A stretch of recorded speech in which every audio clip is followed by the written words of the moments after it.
Il-Prim Ministru Robert Abela ħabbar illi il-Gvern Malti mhux se jibqa' jimporta l-liquefied gas biex jisupplixxi tanker f'Delli Mara mingħand l-Ażeri tas-Sokar dan kif il-ftehim ta' 10 snin mas-Sokar se jkun qed jalaq f'Awwissu ta' din is-sena.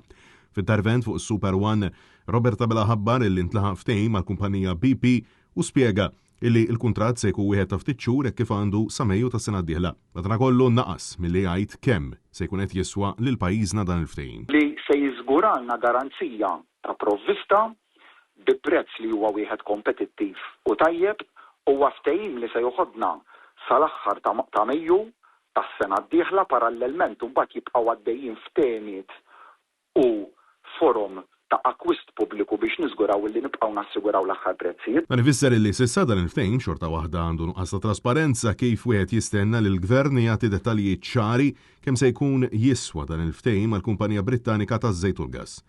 Fl-interventi għaw intant ma setax jonqos illi Abela jissokta bin-negattività fil-konfront tal-Partit Nazzjonalista fil-waqt li kompla jinsisti dwar kemm għandu manifest elettorali li ftaħar illi għandu aktar minn 1000 proposta. Ironikament, il-manifest elettorali Malta flimkien kellu wkoll mal-1000 proposta illi ma rnexxilux wettaqhom kollha buħut minnhom ġew skartati kompletament.